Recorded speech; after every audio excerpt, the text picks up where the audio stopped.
அனைவருக்கும் வணக்கம். மாயமான் அத்தியாயம் 8 தொடர்கிறது. அப்படிப்பட்ட ஒரு அழகான மாலை நேரம்தான் அது. அன்னையை அழைத்து செல்ல வந்த செல்வா ஜீப்பில் சாய்ந்தபடி பொம்மையை ரசித்து கொண்டிருந்தான். மாலை நேரத்து இளம் மஞ்சளுக்கு ஏற்றாற்போன்று மஞ்சள் நிற புடவையில் இருந்தவளின் அழகு அவனது சித்தத்தை கலக்கம் பித்தம் கொள்ள வைத்தது. அவன் அவளை பார்ப்பதற்கு யாரும் உணராதபடி அவனது விழிகளை குளிர்கண்ணாடி மறைத்து இருந்தது. சிறிது நேரம் பொம்மியும் சுபத்ராவும் தங்களது வேலை முடிந்து வந்தனர். வரேம்மா என்று சுபத்ராவிடம் பொம்மி விடை பெற்றாள். வானம் இருட்டிட்டு வருது, நீயும் எங்கள் கூட வாமா, நாங்கள் கொண்டு போய் உன்னை விட்டுறோம். சுபத்ரா அவளை அழைத்தார்.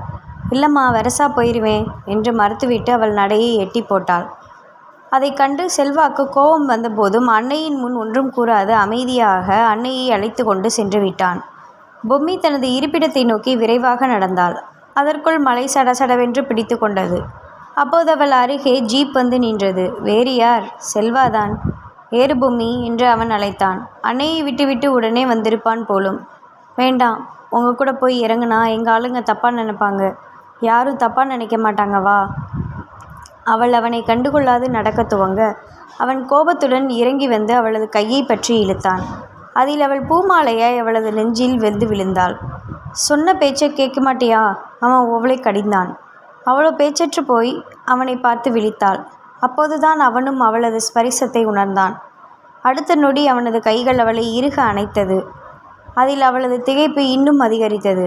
என்னால் கண்ட்ரோல் பண்ண முடியலடி என்றவன் அவளது முகத்தை நோக்கி குனிந்தான். வேண்டாம் என்று நடுங்கிய குரலில் கூறியவள் தனது முகத்தை திருப்பி கொண்டாள். என்ன வேண்டாம்? நானா? அவனது குரல் கோபத்தில் கர்ஜித்தது. அதற்கு இல்லை என்று அவள் தலையாட்டினாள். அப்போ அவளது பதிலில் அவனது கோபம் சிறிது குறைந்திருந்தது. இந்த காதல் கல்யாணம் என்றவளை கண்டு அவனது கைகள் தளர்ந்தது. ஏனோ அவன் அவளை கூர்மையுடன் பார்த்தான். ஏனெனில் அனுபவம் அப்படி. கண்ணீர் மல்க அவனை பார்த்தவள் பின்பு அங்கிருந்து ஓடிவிட்டாள். பொம்மி ஏற்கனவே யாரையும் காதலித்திருப்பாளோ? அவனது மனம் வேதனையில் கசங்கியது. எப்படியோ வீடு வந்து சேர்ந்தவன் உண்ணாது அப்படியே அறைக்குள் சென்று விட்டான். அவளது வார்த்தைகளே அவனது காதுகளில் மீண்டும் மீண்டும் ஒலித்தது. நீண்ட நேரம் யோசித்தவன் ஒரு முடிவுக்கு வந்தான். அவளது இறந்த காலம் யாராக வேண்டுமானாலும் இருந்துவிட்டு போகட்டும். ஆனால் அவளது நிகழ்காலம் எதிர்காலம் எல்லாம் அவனாக இருக்க வேண்டும் என்று அவன் உறுதியாக எண்ணிக்கொண்டான். அதன் பிறகே உறக்கம் அவனை தழுவியது. வீட்டுக்கு வந்த பொம்மியின் கைகள் அது பாட்டுக்கு வேலை செய்து கொண்டிருந்தாலும் அவளது மனம் செல்வாவை நினைத்து கொண்டிருந்தது. அவனது விழிகளில் வழியும் காதல் பொய்யில்லை, அவனது அன்பும் பொய்யில்லை. அப்படியே அவன் அவளை நேசிப்பது பொய்யாக இருந்தாலும் அவன் இந்த ஊரை காட்டை நேசிப்பது பொய்யில்லையே. அவன் இதற்காக ஆற்றிய பங்கு அளப்பரியது. அவன் இந்த வனத்தை பாதுகாப்பதிலேயே அவனது நேர்மையான குணம் தெரிந்து போனது. அப்படிப்பட்ட ஒருவனின் அன்பு கிடைக்க அவள் கொடுத்து வைத்திருக்க வேண்டும். ஆனால் காதல் என்ற ஒற்றை சொல் அவளுக்கு வேம்பாக கசந்தது. அந்த காதலால் அவளது குடும்பம் மட்டுமல்ல, அவளது சமூகமே அழிந்து போனது. 100 குடும்பங்களாய் இருந்த அவர்களது இனம் இப்போது வெறும் 20 குடும்பங்களாய் மாறியதற்கு காரணமும் இந்த பாழாய் போன காதல்தான்.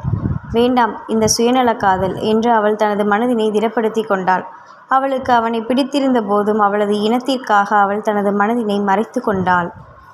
நாளை இந்தியா செல்வதற்காக வேண்டி பெட்டியில் உடைமைகளை எடுத்து வைத்து கொண்டிருந்தான் ராகேஷ். அலமாரியிலிருந்து மகனது டிஷர்ட்டை எடுத்து நீட்டிய செந்தில் அவன் அருகில் அமர்ந்தார். அப்போது இந்தியா போகணும்னு தீர்மானிச்சிட்ட?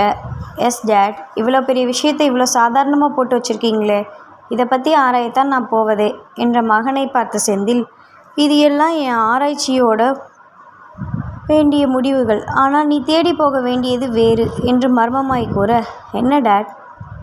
நீ தேடி போக வேண்டியது புதையல், சித்த மருத்துவ குறிப்புகள் அடங்கிய புதையல். என் கைக்கு சிக்காது அந்த காட்டில் எங்கோ மறைந்து கிடக்கும். அந்த புதையலை தான் நீ தேடி கண்டுபிடித்து எடுத்துகிட்டு வரணும். அது மட்டும் இல்லை, அது மட்டும் நம்ம கையில் கிடச்சா மருத்துவ உலகம் நம்ம கையில் என்று கூறிய செந்திலின் விழிகளில் ஆசைகள் பளபளத்தது. Sure date. அவனும் கண்கள் பளபளக்க கூறினான். அப்போது செந்தில் தனது கையில் இருந்த வரைபடத்தை மகனிடம் நீட்டினார். அத்தியாயம் 8 தொடரும்.